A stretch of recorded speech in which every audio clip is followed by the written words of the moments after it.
10, each one with 10 being a most important reason and 1 being a least important reason. And as you can see, facility, familiarity, comfort and security, and the staff were the 3 highest rated reasons why someone would choose a facility, which really speaks, I think, to what we've heard all along, is that patients really appreciate that the staff knows them and that they know the other people there and that they know what's going to happen when they come into a facility. They know what to expect. They know what kind of ID they need. They know what the process is going to be like. And I think that that's something that we really developed well in California because people are really very loyal to their facilities that they've, I know I am. I mean, I only go to one. And even if I'm not close to that one, I'll go to that one the next day because I know the people there and I just feel really comfortable.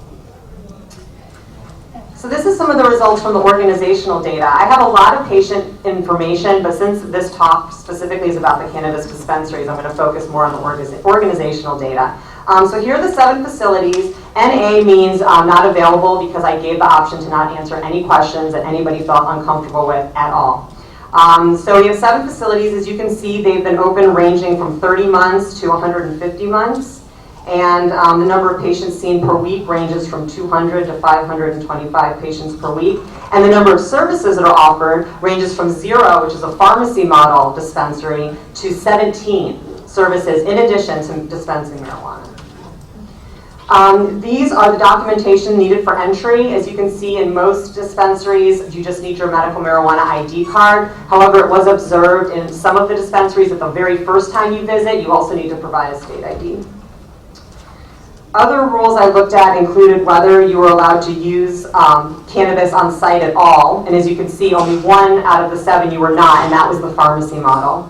Whether you could use inside, whether there was a time limit on how long people could stay, whether there was a limit on the type of use that could be, whether vaporizing versus smoking, and whether or not tobacco was allowed.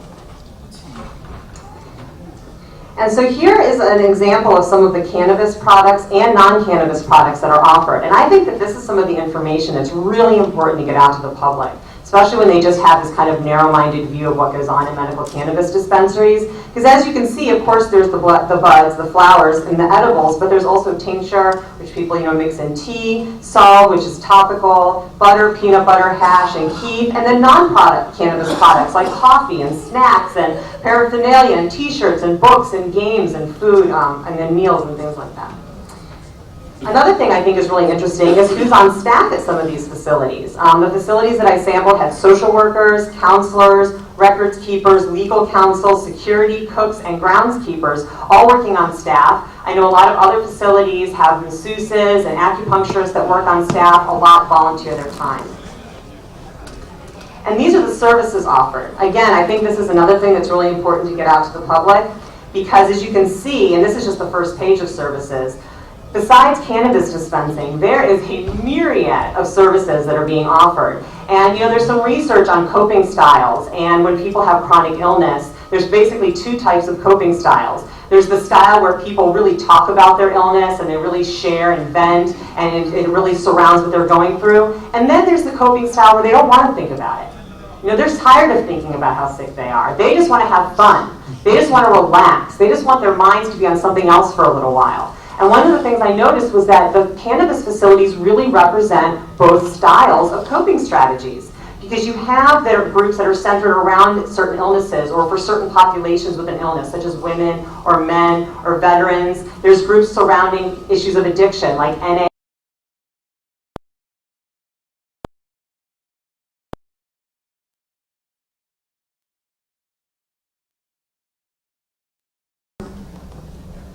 There's cannabis-related services like classes on how to grow, classes on how to protect yourself legally, vaporizer lessons. There's social services like housing help, food, hospice delivery, referrals. And there's community events. One of the facilities I went to in San Francisco organizes clothing drives for the community. And then there's things like doggy daycare, which is just a really cute service, but if you have a lot of medical appointments or you have to go to work, you can drop your dog off and pick them up when you're done. So what's next? Well, lots of publishing, I hope. But I'd also like to look at this data and compare it to some of the national data, which I've done on satisfaction, but also kind of looking at the issue of substituting cannabis for other drugs and self-medication. I also think it would be great to develop a best practice model of service delivery so that other states can start medical cannabis facilities, and in-depth studies of innovative facilities such as the Berkley Patients Group, which I know just opened a new health center nearby where they offer yoga and all kinds of extra services. So I think maybe looking at one club really in depth and providing an evaluation type report would also be helpful. And I think there's lessons for service integration for other health and social services. I mean, coming from a social work background, I know that service integration is something that we've struggled with forever, and providing a continuum of care so when people go to get their food stamps, they're also getting their substance abuse counseling, and they're also getting their welfare counseling, and they're also getting their job training all in the same building. And I think that a lot of that's going on in these cannabis facilities, and people go to get their medicine, but they...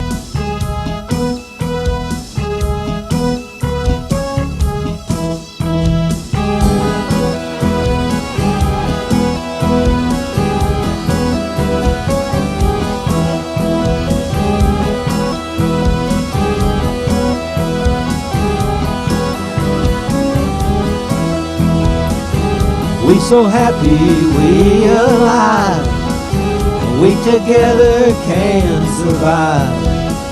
Stop the bullshit, stop the lies, and now's the time to legalize. Tell me brother, tell me true, what the hell we gonna do?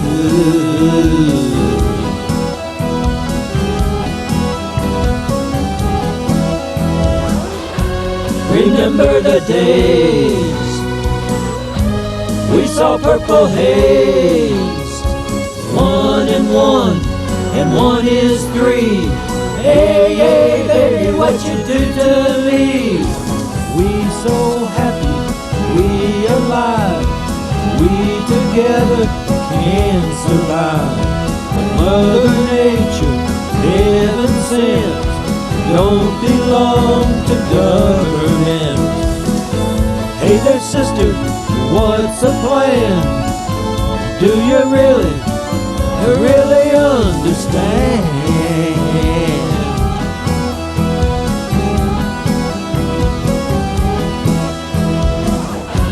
Remember the days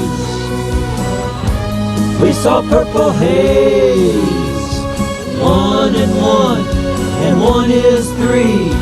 Hey, hey, baby, what you do to me?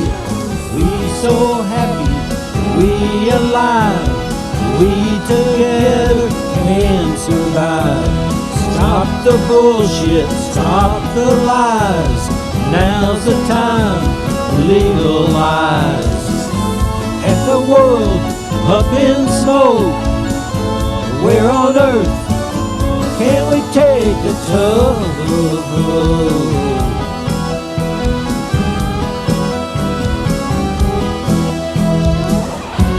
Remember the days we saw purple haze, 1 and 1 is 3.